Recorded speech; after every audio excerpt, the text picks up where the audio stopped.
I suppose that you have downloaded the free SnapSilence zip file. Now you can extract it. Locate the free SnapSilence application. Now you don't have to install it. Just double click on it and it will launch. Select the video file. Now you can choose silence threshold. So I have chosen -16. Let's make it -30. Minimum silence length 300 milliseconds. Let's make it lesser, probably 200 milliseconds.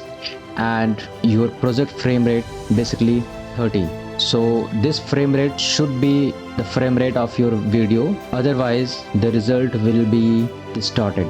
So ensure that you enter the right FPS of your video. Now click generate EDL and wait for some time. The message appears that the video frame rate doesn't match the project frame rate. So, and the detected average FPS of the video is 60 FPS.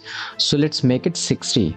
That is necessary. So now click generate EDL, wait for some time. Okay, now EDL generated, and the EDL will be located at the location of the video file. So let's close the application, and I have here the video file and here is the EDL file. Okay, now this EDL file you can import it into your video editor. So for example, I am using DaVinci Resolve. So let me show you how I can import it into DaVinci Resolve.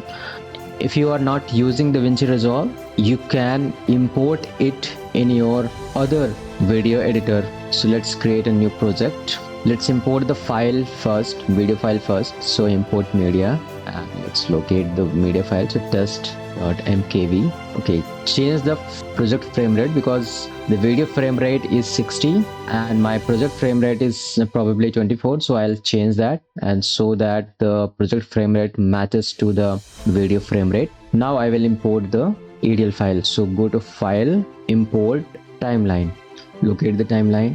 Now ensure that the right frame rate is selected.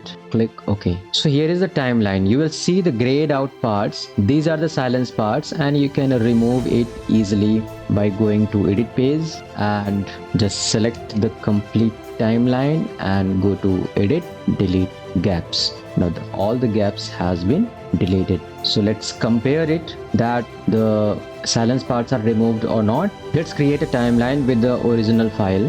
You will see that there are a lot of gaps, right? Here, this is gap, this is a use gap. Okay, now in our generated EDL file, that means timeline, you will see all those gaps has been removed perfectly, right? You can see that no major gaps is there. So this is how you use SnapSilence. If you have any question, let me know in the comments. Thanks for watching.